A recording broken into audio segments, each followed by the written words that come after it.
Welcome, everyone. My name is Peter Young. I'm a member of the Committee 100, and I'm chair of the Committee 100 Asian American Career Ceilings Program. And I welcome all of you to this event, which I'm very excited about, and very pleased to have Professor Chin as our guest speaker today.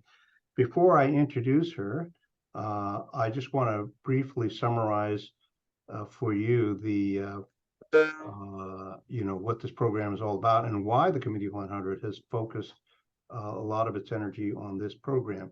So this program started in February of 2020, and that was because it fit in very nicely into one of the twin missions of the Committee 100, and that mission being finding ways to help people Asian American, Chinese Americans be fully included in society in all respects, whether it's to block discrimination or to help with advancement and so forth. So obviously, the career ceiling issue is directly in the middle of this mission. And so we're very pleased to have had some wonderful speakers and researchers and millennials and industry leaders talk about the issue from their point of view. This program, this is the 29th event that we've had. The 30th will be on September 20th, which is Asian American Career Ceilings, Voting and Representation. We have a wonderful panel of leading people in this space, because actually voting and representation is really closely tied in with the career ceiling issue. And I think if you don't have voting and representation, then a lot of the things that can be done to lower the amount of career ceiling problems just won't happen. So I hope all of you who are interested will attend. It's September 20th at 4 o'clock Eastern time, and we'll be very, very happy to have you there. So with that, I'm very pleased to introduce Professor Margaret Chin. First of all, I want to congratulate her on becoming the chair of the Sociology department at Hunter College. My father was a professor and my mother was a professor, and they said there's nothing more exciting than trying to manage tenured professors and telling them what to do, right? And there's nothing more difficult, because number one, you can't fire them. And number two is they care about money, but not that much. And so getting them to do what you want them to do is not easy. So congratulations, I guess, Professor Chin, right? Right. You got it. Thank you. Thank you so much. Yeah. So, but the topic is really the work that today is the work that she's done, and also the book that hopefully a number of you have purchased and read, which is the book called Stuck: Why Asian Americans Don't Reach the Top of the Corporate Ladder. I've read the book. I really enjoyed it. It was a wonderful read, and had a lot of really interesting and powerful insights as to what the problem is and why, and an interesting approach towards trying to get that understanding. So let's start out, and Professor Chin, maybe if you could explain to the audience sort of your background, your career, but then also, why you decided to take an interest in this particular topic, because you actually do write on different types of issues, not just this issue. So be interesting to hear why you decided to focus on this and do a fair amount of work. Thank you. Well, first, I'd like to thank Peter and the Committee of 100 and this whole panel series that you're having. And I think they're really important for people to listen and to talk about Asian Americans and the difficulty in moving up in the career ladders. I think it's a topic that wasn't talked about all that often before you started and before actually the book came out too. I know Jane Han wrote a book, Breaking the Bamboo Ceiling, but that was back in, I think, 2005. And not a whole lot of thought went into this topic since then. I mean, corporations talk about it, but not anybody really thinking about how we do and how we move up. So let me get back to who I am, and then I'll go back to the topic. So I was born in New York City. I grew up in New York City. I was a child of immigrant working class parents. My father was a waiter. My mother was a garment worker. So I went to New York City public schools, including Stuyvesant High School. And then I went off to Harvard. And of course, my parents wanted me to work in the corporate ladder to have a secure income. So I actually worked at IBM for like 6 years. So I was actually in the corporate world for 6 years. I had a pretty supportive manager when I worked there in Boston. And then when I came to New York, not quite so much so, but the Boston branch manager was really supportive to women overall. Um, so that was my little experience there, and then also my experience in dealing with the pipeline, and in dealing with and watching people actually hit the glass ceiling or the bamboo ceiling. So how I got to this book. I went into academia mostly because I realized that not a whole lot of people were studying Asian Americans. And when I first went into academia, I realized that very few people wrote about the working class Asian Americans, especially people like my mom in the garment industry in New York City. So that was my first book, my dissertation called Sewing Women. And then I came to this book because, I was a Harvard graduate. I interviewed for applicants, high school applicants applying to college. And one year, I believe it was 2013, so it was a class of 2017. I was at a reception at the Harvard Club, New York City, and one of the admissions officers basically asked, so, hey, you're a class of 1984. We've admitted so many Asian Americans since then. So background, my class, there were only 5% Asian Americans. Now they're up to 27% and when 29%. And the year that I was at this reception, they accepted 27% of the class, Asian Americans. So in that room, there were tons of Asian Americans.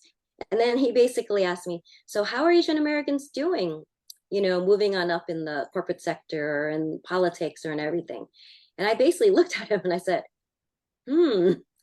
I know a lot of friends, but I actually don't know a whole lot of people who are up there, especially among my classes, my early classes. I mean, there are some, not to say that there aren't any, but you would think there would be a lot more since we're always seen as, the model minority. And that's what got me thinking about the topic. And that's what got me thinking about researching for this book. And so that's how I got there for this topic. Yeah. It's very interesting. Two things I particularly like about the book. One was you did a very good job in the introductory part of really trying to explain what the other, what research has shown and what the data and so forth, which is very helpful, right? Because, people who just have an opinion but don't, at least share some of the data, it's kind of just an opinion, right? As opposed to real data. But you lay that out. But also, I think what was interesting, though, is the approach you took where you interviewed people in different generations. I thought that was a very interesting thing. And it kind of makes sense, right? Because someone in the 80s, going in the 80s or the 90s or the 70s, might have a very different experience. And you have to take that into account. So what led you to do that? And it must have been kind of interesting, right? To have these different things and then try to see whether there was some pattern in terms of differences, in experiences and opinions based on, generation. Yeah, part of why I did it that way was that, I'm the generation of the 80s. And then I watched all these younger people, the people that I interviewed to get into Harvard, they actually felt a little differently. I learned that in interviewing them even as high schoolers. And I also know as an academic that, it was during the 90s when we saw a huge flood of Asian American, the children of the immigrants actually go to college. So I realized that taking in the 19 graduates of the 1980s, the 1990s, and the 2000s meant that there were different, cultural circumstances, different political circumstances, all kinds of differences among the groups that are actually important to the way they think about themselves. And it's also important that the way the corporations look at these different generations of Asian Americans. But however, even though I saw that, I also know walking around with, people who, my students, in fact, I teach at Hunter College, so around Park Avenue or around Lexington Avenue, when we're walking outside to get a cup of coffee or something, people all see us as the same generation. So, but I know that they're, 30, 40 years younger than me, so there's a huge difference. But people outside see us actually as still all the same. And those same stereotypes still exist for us.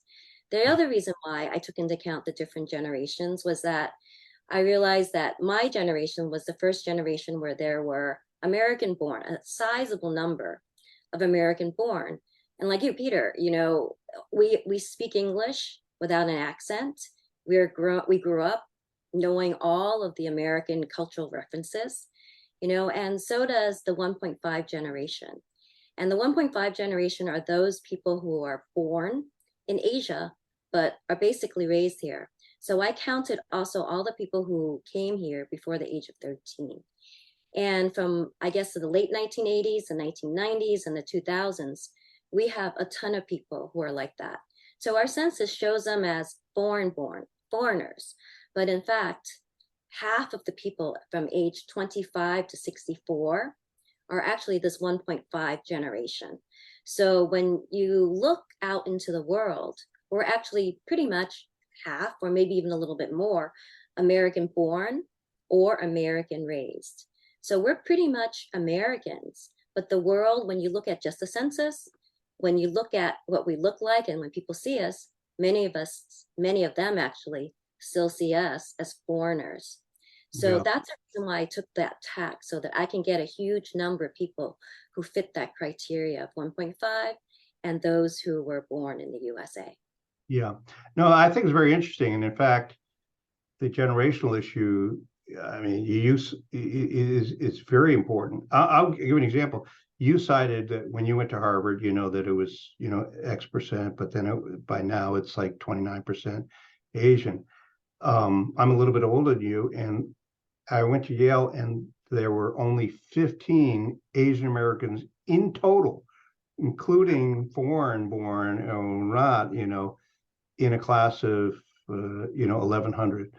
And so it was really, and then and the experience obviously is quite different as we went by. And so there's a generational difference. Although, by the way, my son ended up going to the same school, and by the time he was there, it was like 20% or something like that.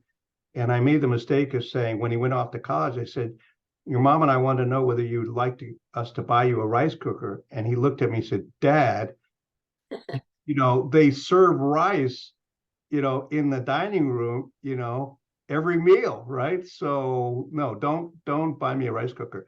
But the experience is quite different. Like mine would have been different from yours and different from my son. So that's kind of an interesting, phenomenon. Now, one of the things you did, though, is you tried to lay out what people perceived as the reason for the handicap, right, that they were facing. And it also varied. You also tried to explain it through stories about people of different generations, so forth. What would you say would be probably the biggest issues that people raised, and were they different by the generation? Yeah, so this was the most interesting part. So even though the generations had different access to affirmative action programs or different access to pipeline programs, or even felt whether they were more welcome or not on the campus, right? Because of the numbers on campus, they were quite incidentally, I interviewed East Asians, South Asians, Southeast Asians, and Indian from the Indian subcontinent. Many of them all described this phenomenon. I interviewed 103 people. They mentioned this Asian American playbook narrative. And I think this narrative is really important because it's something that all of us shared in common. So it's this informal, practical how-to guidebook for Asian Americans designed to show how to make it in this world, basically to be successful both at school and work. And so all of these kids, including, I guess, me too, and majority, I think I would say 99% of the people I interviewed, no matter what ethnicity, no matter what generation, talked about what their parents told them they ought to do. So this guidebook basically says, you work hard and then you have access to opportunity. You're able to be in control of the situation, choose what you want to do with your lives, and then find rewards for yourself. So, of course, all of this dovetails with what most achievement minded Asian Americans or achievement minded immigrants may feel. And it also dovetails with what mainstream American public accepts as a generic story for Asian Americans. So Yeah. this playbook, right, is really important, but however, it's also at the same time limiting. It helps guide you to a certain extent, but then it's very limiting when you get to the workplace because there are a lot of things it doesn't talk about. Yeah, And it's very interesting because some of the things you mentioned, the lack of mentors, right? A bias for whites, the model minority, image, the sort of those things. But I also thought it very interesting. You mentioned the word playbook, which I thought was very interesting, and I thought it was very interesting. We said at times the problem was the children were given the wrong playbook. You know, they were told to try, they were trying to succeed, but a playbook that was designed not to become a senior executive at a company, but just to be a great scientist or a great doctor or whatever it is. So do you think, you mentioned that, do you think that's a significant part? And do you think it's changed generationally, over time? well, so some of the things that it doesn't mention, and I'll go back to your question, is that, it doesn't tell people about a structure of a corporation, doesn't tell people about, leadership skills, what kinds of skills are necessary, doesn't talk about stretch assignments in the workplace or networks or mentors, right? And it doesn't talk about how you could be authentically Asian American. Because while we are all different, the world lots of times still see us as a certain type of Asian American. Doesn't talk to us about, not being perfect and learning from not being perfect. So it only gives you a contour, right? So your second question was, what is this playbook? Is it the wrong playbook?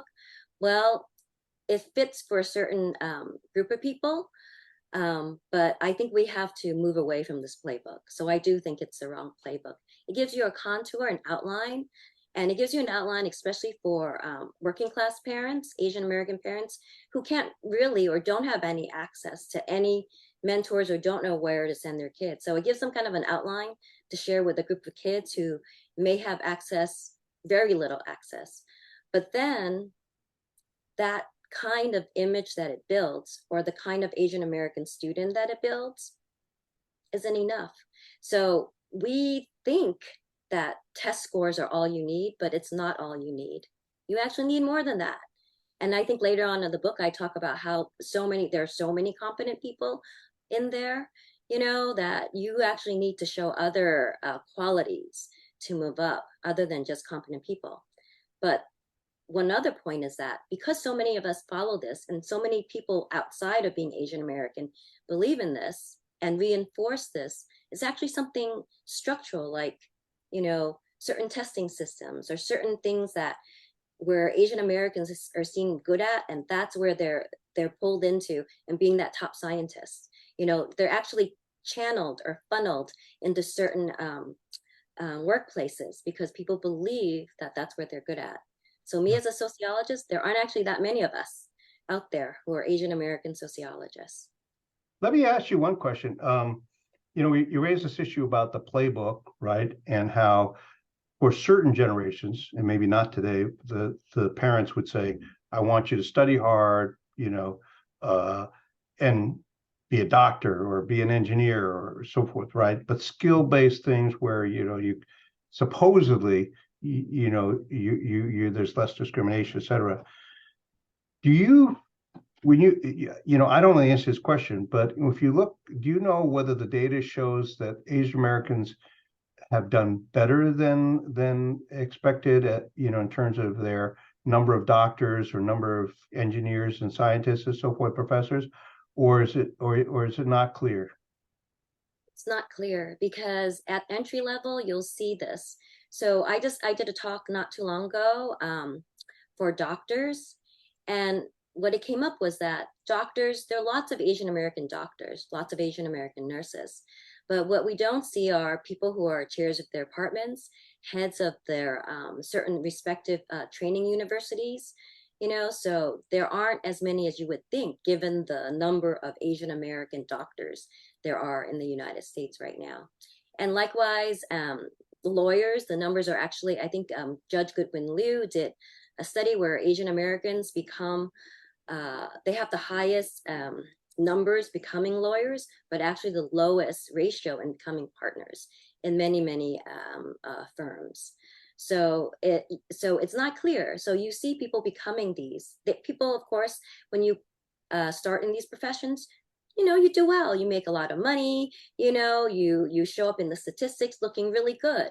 But in the end, when you compare doctors to doctors and what they're actually doing, or lawyers to lawyers, or maybe even engineers, and I can tell you academics, in New York City, we now have our first two CUNY Asian American presidents of two colleges. Absolutely, yeah, absolutely. Yeah, One but of whom is Frank Wu, who is a Committee 100 member, right? yeah, absolutely. So that only happened 2-3 years ago. I think in the 2020s too.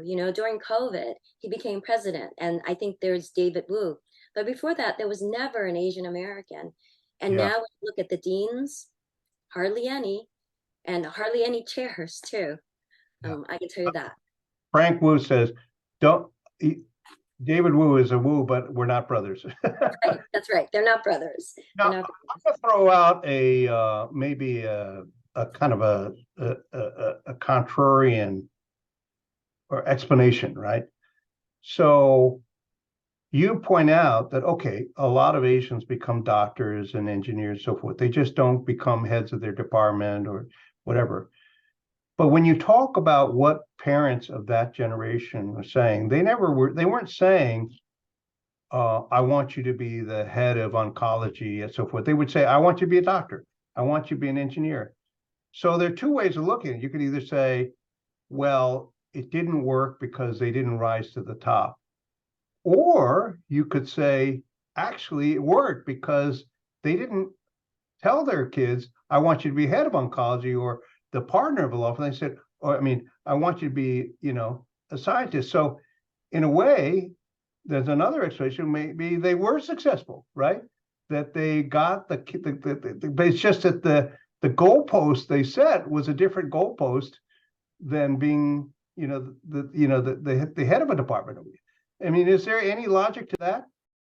Yeah, I think it's perfectly logical what you're saying, right? But except that when I interview the people who are actually in those positions, many of them say that they actually wanted to move up, to go higher.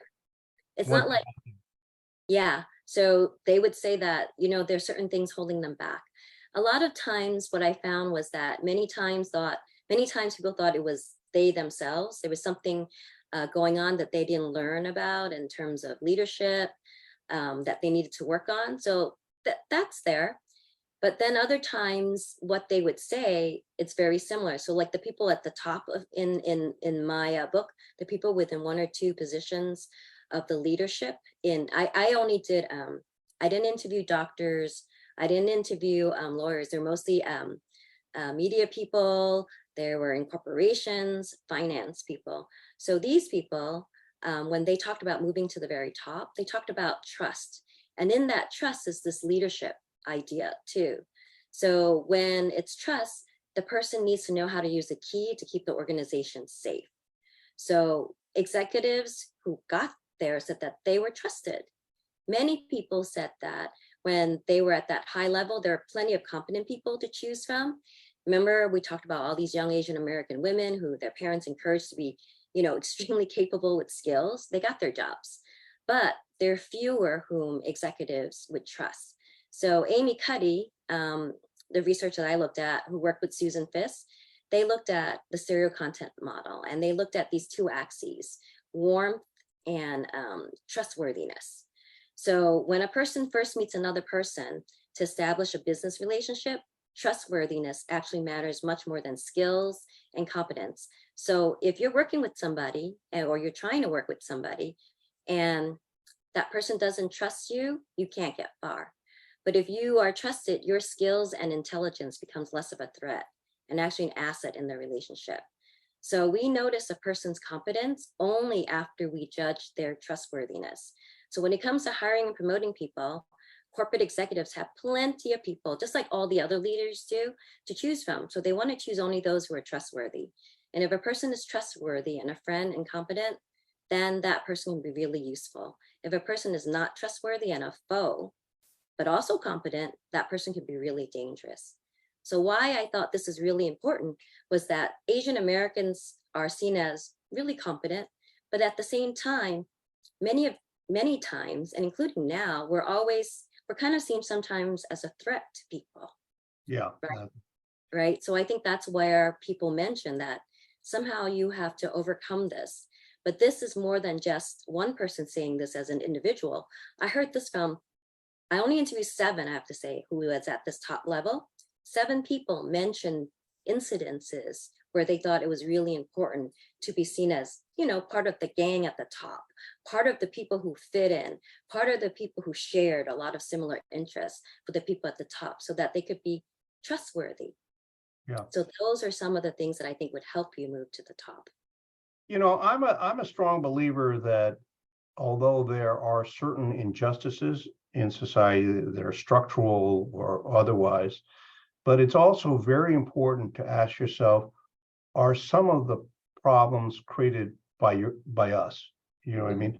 Because it's so easy to say, oh, it's other people and their practices and discrimination, right, that create the problem. But I think it's important to say, are there some things that we are doing or that in fact contribute to the problem?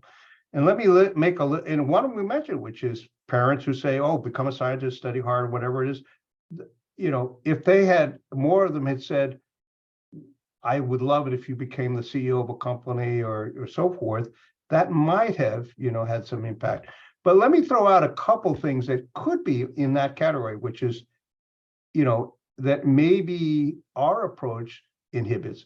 So one is, it's very true that Asian Americans in general don't work together the same way that Jewish American and others so forth. And in this society, a lot of success is you're being part of a group that together work on trying to get ahead and so forth. So that's one. The second one is, a lot of people say, well, there are no Asian American mentors, right? Because it's self-fulfilling prophecy. If there's no Asian American above you, how are you going to mentor? But if you talk to some of the people like Indian Americans or Japanese, they say a mentor is a mentor regardless of race.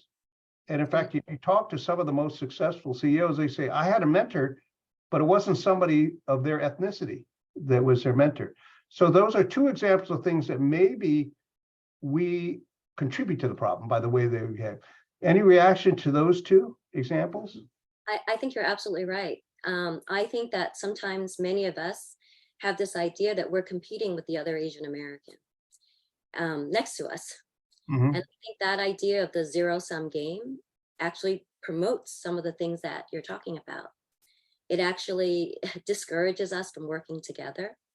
And it actually prevents us from actually mentoring other people. Now, there's no reason why we can't have a mentor. I believe that there are very few people like me. So almost all, in fact, all my mentors have been non-Asian American, except for maybe one lately, right? So they don't really, there aren't a whole lot of us out there. But I try to be a mentor to other people now because I realize that it's important. And I try to mentor other people who are Black or Latino and Asian American, because I notice around me, there's so few. In my department, I only have one other African American scholar, a department of 16 people, so I try to mentor as many people as I possibly can. So I think that part of it is that, and I think you're right, it's this idea that we're competing with each other. And that's a very bad, bad mentality. And I also think that we also have to reach out to other people too, just to show that we can do these very same things, and also mentor and be allies with other Black or Latino folks, saying that, hey, when we actually look at the bigger numbers, sometimes African Americans do get promoted higher at a higher rate, but still the numbers are actually tiny, and Asian American numbers are just a tad bigger than that at the very top. Yeah. So those are the things that we have to look at. If you look at asset management, I think it's something like, almost 90% of trillions of dollars is managed by white males. So it's Yeah. not even white women. So, I mean, those are the things that we have to look at.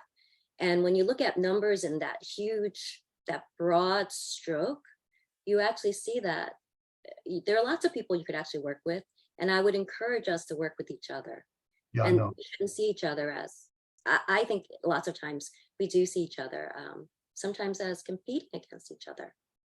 I try myself. I do a lot of mentoring of people, and it's very rewarding Yeah. to do that. But without any particular sense that I'm getting something selfish back at all, right? Other than helping, feeling good to help someone. Do one of the issues I think, and it's my theory, is that in fact that we're such a small minority. Actually, I'll tell you, I remember when I was growing up, I was talking to someone who had looked at statistics, said the problem for Chinese Americans, he happened to tell me, is there not enough of you to qualify to be a minority. In other words, there's a minimum percentage that if you're not above that, you're not a minority. I said, how could that be? I mean, there's so few. It's though they don't want to have everyone, classifying themselves a minority, because there happen to be 3 of them or whatever. So we had that problem for a long period of time, relative to other ethnic groups, which is just weren't that many. And then we're diverse. So do you think that's also contributed because there's diversity within, within within Asian Americans? Yeah, I think all of that's true. I think our main problem is that we're invisible, and and that people they don't know us well enough. They only see us as a stereotype.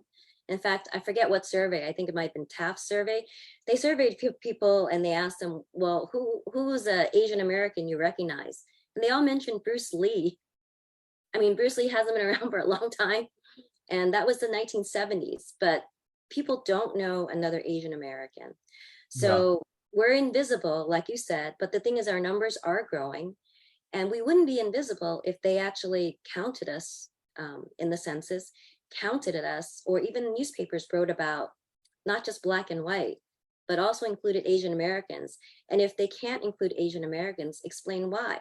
Are our numbers so low? But in New York City, if they're writing about Black and white, they ought to include Asian Americans in that story. And by writing about Asian Americans, by including Asian Americans, you actually learn about all the different kinds of Asian Americans. The Asian Americans with tons of leadership skills, the Asian Americans who are also quiet, who are also great in engineer that everybody thinks we are, but there's all kinds who are good in politics, who are good in the arts, who are good in you name it. And that's the authentic self, I think. That's really important that people should see. I mean, like, I'm so happy that the movies have some Asian Americans in them now, but it's still not enough. And the ones that seem to do well, have the big name stars, but very few do as well as some of those other movies. And those are the stories that are really important. And the reasons we are very diverse, you said. So I think it makes it hard for people to count all the different groups. It makes it hard. But the thing is, thinking that we're a diverse group should actually help us. We're not all the model minority. By the way, although we have a long way to go in terms of Asian Americans being in TV and films, I think we make some progress. I was actually very pleased to see Asian Americans being cast as in roles that were not Asian, right? Yeah. Like there's a show called Quantum, and it's not an Asian thing, but the actor is Asian. So that's a breakthrough, because for a long time, at best, Asians played Asians, right? Or we had whites playing Asians, which, created a lot of issues, as well. Now, I have a small bone to pick with you, all right? Go And that ahead. you did talk about how, Asian Americans, get into the elite schools and so forth, and that is a big determinant of success. But yet they're not getting the same representation at the top levels and the CEOs of, say, Fortune 500 or whatever. The bone I picked to use is I actually looked up the data, and I looked at the data to see how, from what schools do the CEOs of the Fortune 500 go to. And there are two things you'll notice. One is a little bit of supportive here, which is there's a significant portion that went to Ivy League schools. And you'll be happy to know that the highest number is your alma mater, Harvard. There were 28 CEOs of the Fortune 500. But once you get past, certain schools, the number comes down, and you're as likely to have someone who went to Iowa State or Babson or so forth. And that makes some sense, because, the things that come with maybe someone getting to elite school are only a portion of the kind of skills that one should have in order to end up being at the top. So I got to pick one with you, because you were talking about the elite school. Well, if the elite school and so forth, but I'm not sure the message is that, that if you went to Babson, that you're not going to be able to be CEO of a Fortune 500 company. I mean, do you agree or disagree with me? I agree with you. I have to agree with you. I did this because it was where my networks were. So I have to say, a lot of my friends went to elite schools, and that's where I started my research. So I interviewed over 100 people. And so when I started interviewing them, I talked to my friends who were, graduates of Harvard. And then through them, I asked them to introduce me to other friends. And so that's where it got broader. But I have to say, I didn't have anybody who went to Babson, And so when I got to a certain number, I said, I have to stop interviewing. I have to start writing. Or my editor was saying, Margaret, you got to stop. You got to start writing. I need the manuscript now. So Yeah. I basically had to do that. But I think if I went back again, I would interview a broader group, because the majority of Asian Americans who go to colleges don't go to these Ivy League schools. And, and we know that some of our statistics, or we know our statistics tell us that there's a good number of them who are doing really well. So yes, I would go back, and actually somebody else should actually do that study, that time to interview all these other folks who are doing great. Yeah, if you were looking for the next research project, what I would suggest is to interview people who are Asian American who become CEOs of companies, but not just corporate and traditional corporate, but also entrepreneurial and so forth, and then see what you learn. But also, again, take the approach you took in your other interviewing, which is to make sure you group them by generation, because what someone might have faced if they're 65 and CEO would be different if someone who is 50 and CEO, right? And there'll be differences if it's a large company versus, say, on the other extreme, a startup that they, I mean, I guess if you want to guarantee to be a CEO, you just start a company, and no one's going to discriminate against you and hope to be success. But that's actually something that might be interesting to do, because then you sort of say, okay, it's going the other way, which is what happened in your life and what did you do that caused you to break through these barriers, right? It'd be looking at the telescope from the other side, right? Yeah, I think that's also, I don't know if you had a panel on that. That would be really great too, Yeah. because I think for the different generations, there are different reasons why they may become, a startup head, or different reasons why they might have left if they were in corporate America, Yeah. So that's really interesting. I think it'd be great. Yeah. So let's see. The other thing is, and you mentioned about this, being viewed differently, model minority, whatever. But obviously, the one thing that clearly is having some effect, and I'd be interested in your view, is this, hate Asia, phenomenon, whatever. And there are a lot of reasons why it's happening, right? Certainly, the tension between China and the U.S. is a contributor to that, and so forth.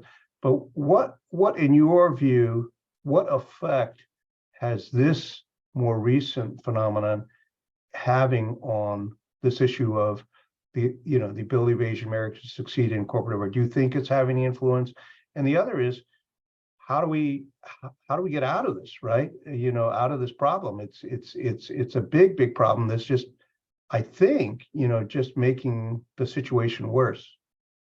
Yeah, so in the US, right, there's always two, but people don't think about it, but there's always two stereotypes that follow us. The model minority always being successful, which hides, our inability to move up to the top, right? Because people just assume we're already there. And then, of course, it's this other one that you talk about, the perpetual foreigner or the forever foreigner. And when people think of us as not really being American, which is what, the whole idea of like, we're Chinese or we're Asia, and we're having the US is having geopolitical conflicts with countries in Asia. Therefore, they're our competitors, and we shouldn't let them steal our secrets or even move up, because we really don't trust them. So that's a huge, I guess, problem that affects us in our work world and also in our daily lives, like anti-Asian violence. Daily lives, people may make fun of us again or make fun of our kids. I've heard reports of that increasing, even in New York City, where people feel that they're not treated fairly enough, and people think of them as foreigners, or people making those ching chong kind of language things to their kids, things that we may have faced as graduates in the 1980s or 1970s. It's coming back around again because of this tension and because of COVID. Now, how do we, so it's causing a problem actually for people up and down the age range, that people may not know about it. But I think for people in corporate America to deal with is that we have to show people in many, many ways that we are also American. And how do we show people that we're American? In many ways, it's by showing people that we work with allies. We work with people. We're trying to fight for our voting rights. We don't want people to say that we can't buy land in certain states. We actually have to take, right? We actually have to take a political stand, like you say, like what your whole next panel is about. So many times it means actually expressing what we think. And that is part of what US democracy is all about. That many of us, some of us may be fearful of, but most of us actually need to take a stand on. And I think that would actually help. And I think that what else is driving this is that it affects, that image affects all the people around us, not just white folks, Black folks, Latino folks, and even Asian Americans who may think that we are not American enough. So the whole idea is to show in the corporate world, even in your, keep those ERGs, those employee resource groups, keep those DEI initiatives. Even though people are fearful of losing them, you need to keep them to be able to show that we are a group, and we are important as a group, and we are actually as American as everybody else. And as I mentioned, half of us are actually American born and American raised. We're in the workforce. Yeah, no, that's right. Well, I think it's going to be a challenge, and I think, if I thought that the tensions with China were just temporary or whatever, maybe I worry a little less. And the reality is, the history of discrimination against Chinese is a very, very long, the Exclusion Act and so forth. I mean, when my father immigrated to this country, and we lived in Virginia, it was illegal for a white to marry an Asian. It was, Yeah. illegal. I mean, it's just a frightening, and it's, you really worry about whether things are going to turn back to some of those things, as and this land purchase thing is just an example of things that could go back to the way it was, which was bad. It's terrible. And I think what's also going on is that it's really important to learn our history, because you talk about our history with the Chinese Exclusion Act and with the intermarriage, anti-miscegenation laws, so Loving versus Virginia. Anyway, so those are really important. So we need to put it in the context, right? So after the Civil War, there was the Reconstruction, where African Americans actually they had the highest number of congressmen and senators ever. And then right after that was they actually ended Reconstruction shortly after. So it was 1864, 68, and then all of a sudden, 6 years after the end of Reconstruction, it was the Chinese exclusion laws. So we can't look at that without seeing a connection. And Yeah, I think many people don't realize that. And I think that if we get out there to vote, if we actually say, look, our history, and it's coming back again, it's actually coming back to haunt the other groups too, is really important. So I know in a lot of DEI groups, they talk about anti-bias, but I think maybe what's more important is that all the groups should share yeah, basic histories. And if you learn about our histories, we'll try not to repeat it. But the problem is not a whole lot of people know our shared history in the US. And it's not something bad. I mean, like, it's a sad chapter, a lot of these things, but we should know it. I mean, like, I went to Munich, I went to see Dachau, and that was a great way they presented it, what happened there.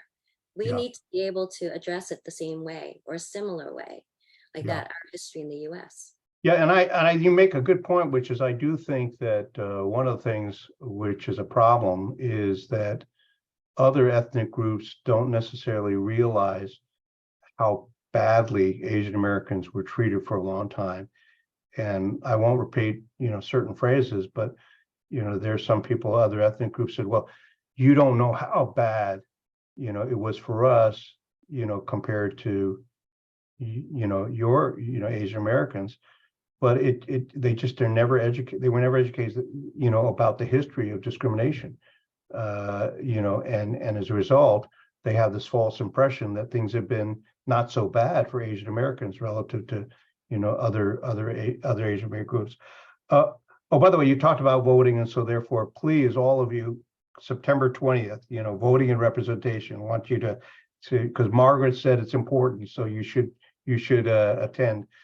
One of the things, you focused on rising through the ranks in corporate, and you were very specific. You said, I'm not going to try to focus on academia or on, other professions.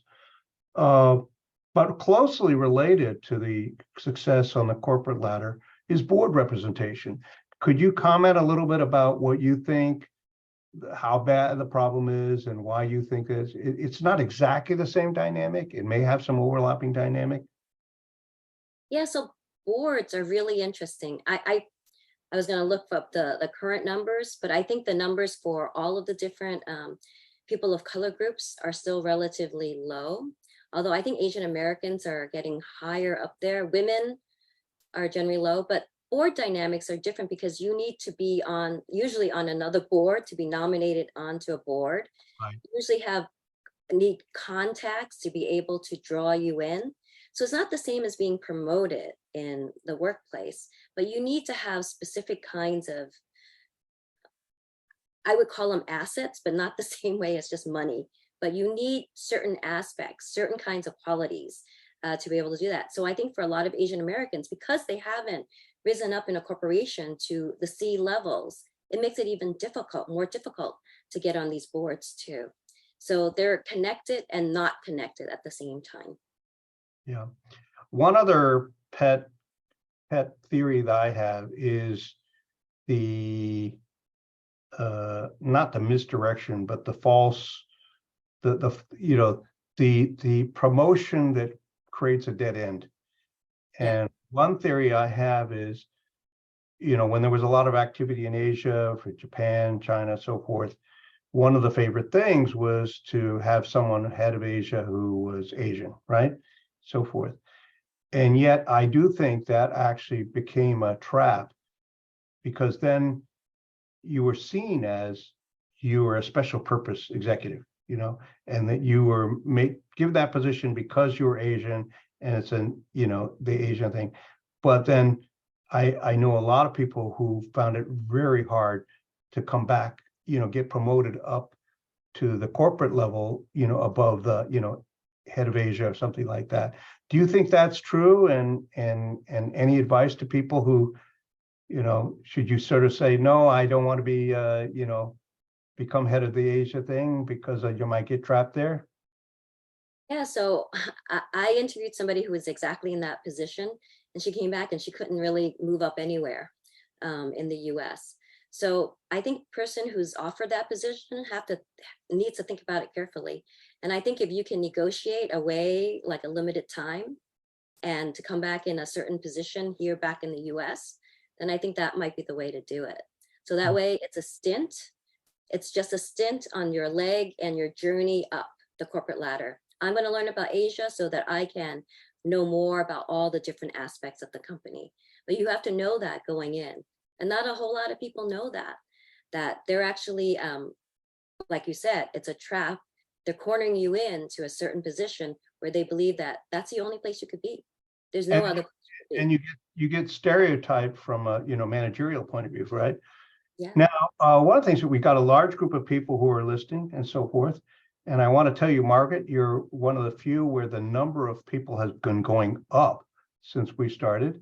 So usually, you lose people, but it's been going up. I've been watching.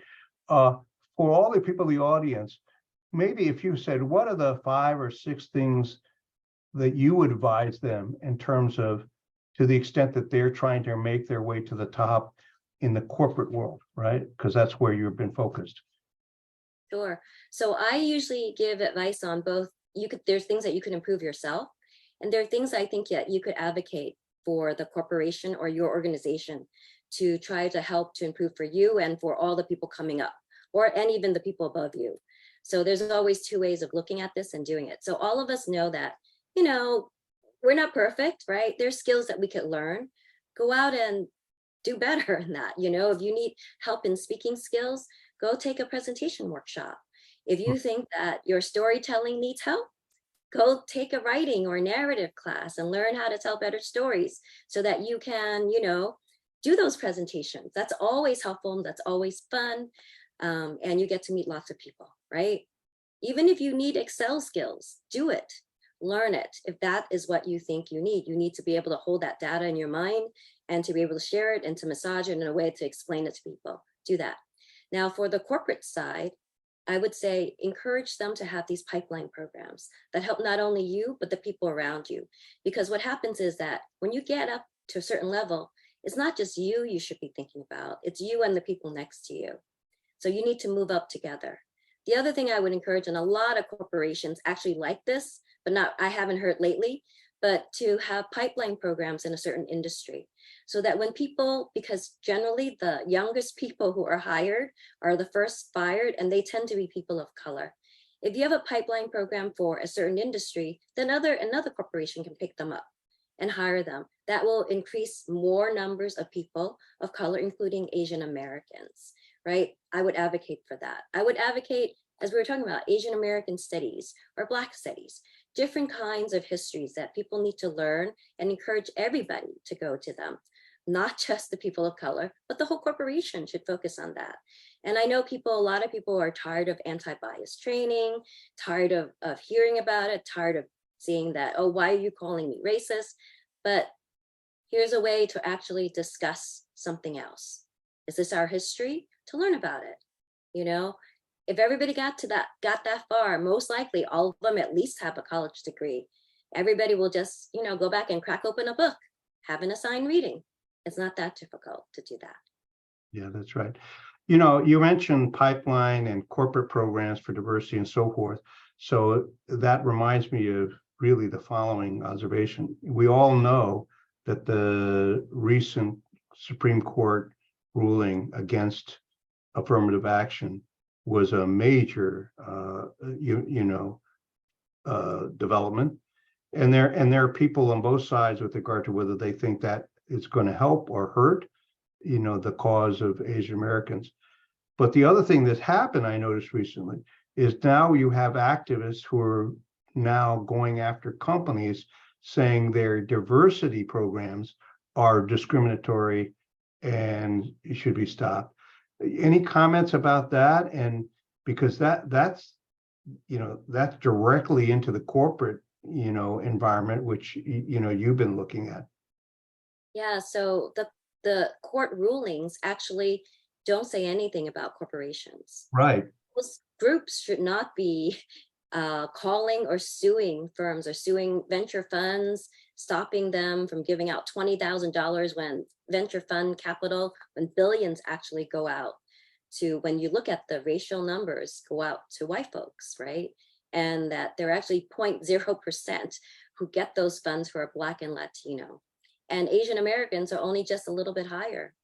So that is truly injustice. And lawyers actually have to be looking and using those numbers to sue the other way around.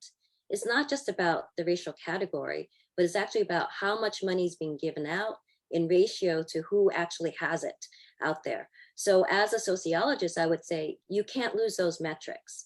They're going to sue you in all kinds of things, but you cannot have EO, you cannot have your company stop counting the number of people in these different categories or in the different ethnic categories for Asian Americans in addition. So that's very important, because if you lose those categories, how are you going to know how few of us have moved up? Part of the reason why I was able to do this study was that I knew the full numbers and people actually knew those numbers. And it wasn't about, and individuals didn't even say I was discriminated against. They talked about what was going on in the company overall. And so we got that sense. Yeah, that's right. Well, I'm going to encourage people. We have a few minutes, so if there's anyone who has a question, please either raise your hand or type in your question into the chat box, and hopefully we can see it. We have. Okay. Christine, you raised your hand. Please say your question, and the next one will be Mary Del Chu. So go ahead, Christine. Okay, hi. Thank you so much for an informative webinar. I think that the chat has been disabled, so that's why I raised my hand. But it will be okay if for us to connect with you and are you comfortable, Peter and Margaret, to share your maybe some email of your office? We would love to be in touch with you. And also maybe we could also invite you for some other event. I think that is so helpful, and the content that you provided is so useful. A lot of us, even Asian, are not aware of what you are saying, and you are saying such in a clear way. So we would like to invite you again. Well, thank you so much. My information is on the Hunter College website. Okay. So you can always find me there. I have to say that I am I'm learning how to be chair, which is really difficult. But you can let me know what you're doing, and we'll see how it goes. By the way, my father was was a professor and chair of his department, and he would agree with you. It's not so easy. Mary Del Chu, please unmute yourself. You raised your hand quite a while ago. Go ahead. Hi, can you hear me? Yep. Oh, yeah. I live in San Diego, and I was accepted to UC Berkeley, but I had an illness, so I couldn't go. So I went to UCSD. But I've experienced a lot of prejudice my whole life, and even I'm still experiencing that right now. And I reach out to people, but they're not, after a few questions, they find out I'm from here and not from China, and then they lose interest. So is there, So yes, I mean, a lot of people, as I mentioned before, they have this perpetual foreigner idea that we're always, all of us are not from here. And that has to do with the way the census portrays us. As I mentioned, the 1.5 generation, you know, they might have come here when they're age 3, but they're thoroughly American, but the census still counts them as foreign born. So in the census, the majority of us are still foreign born.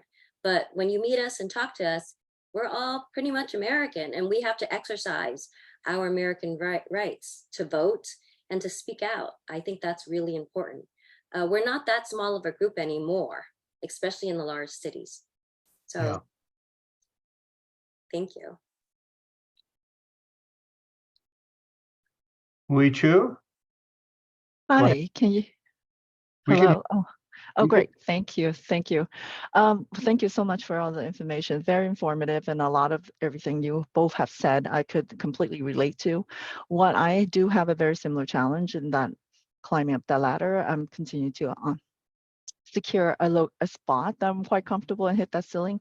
What I tend to my understanding, at least my observation, where the buck has stopped, it was possibly because of management style, where as an Asian American, when you're raised with a certain, I would say, attributes and the style of communication, could that be potential one of the factors that could be hindering that climb or the, ascending to above?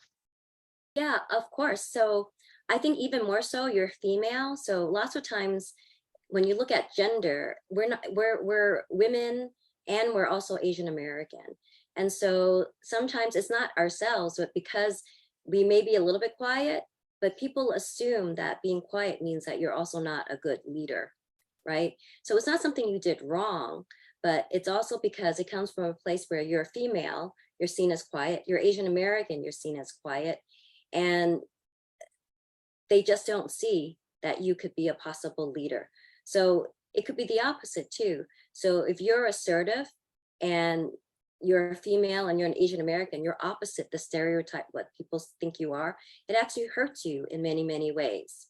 So, but for a female, and a lot of studies have been done that Asian American females are actually have the most difficult time moving up. And this is when they compare to Black women, Latino women, and Asian American men, because all of the stereotypes about us are actually not seen as any kind of leadership stereotypes or leadership qualities is what they are.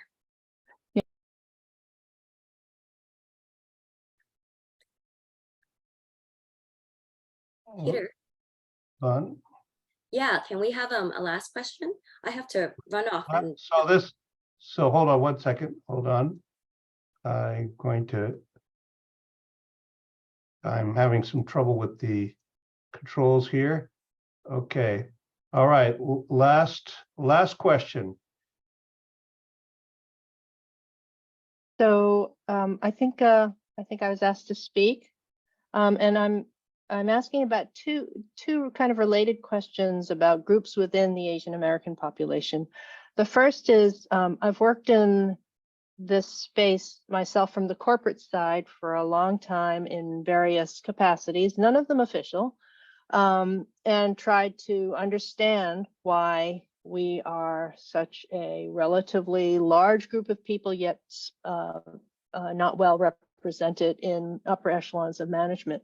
One of the things I found in my early years was I found a lot of American-born Asians, mostly Chinese, were very reluctant to self-identify and as being a part of a group that needed support and needed to support each other.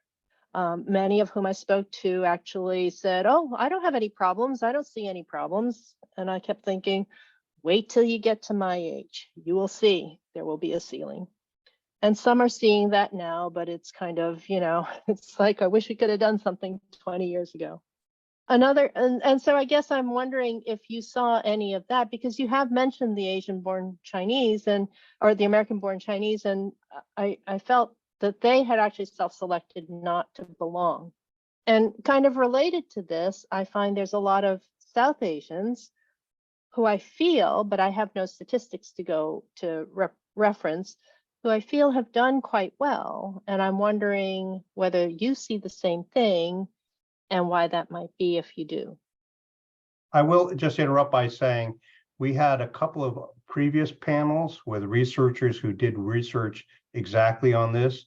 You know, Mike Morris of Columbia Business School and Jackson Liu of MIT Sloan School, and their data would certainly suggest that Indian Americans do better than other Asian Americans, and they have reasons why.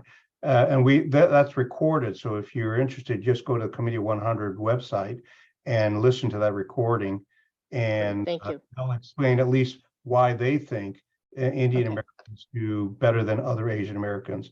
But go ahead, Margaret. Yeah, Thank you. so your first part about American born. So it kind of depends where you're growing up, and like every Asian American is very different depending on the generations they come from and depending on which ethnic group they are. So Indians are very different, Chinese are very different. And so it could be that at the time you were talking to, that the group and where they came from, Chinese were actually doing quite well moving up. So there's a time when people did get affirmative action in the workplace, or were noticed in these pipeline programs, or were recruited into certain areas where people felt that Asian Americans were needed. So that was definitely the case, you know, when I started in the corporate world, and I think short and right after too.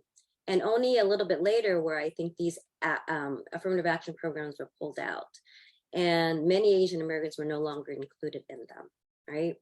So it kind of depends on the individual. Some Asian Americans also feel very uncomfortable identifying and saying that they are actually Asian American, or want to be with other Asian American groups. Now, we are all different, I have to say, and we have to respect our differences. But as a group, as a whole, people still outside of the group see us and many times treat us the same way. So overall, we see these lower numbers, but there's nothing to say that individuals haven't moved up. And we do have successes. It's not like we don't, we do, but we don't have large success, is what I think Peter and I, we talk about in this seminar series. Yeah. So we need to end. I apologize. A couple of you had questions, but we've run out of time. First of all, I want to thank Professor Chin for, one, it was a wonderful book.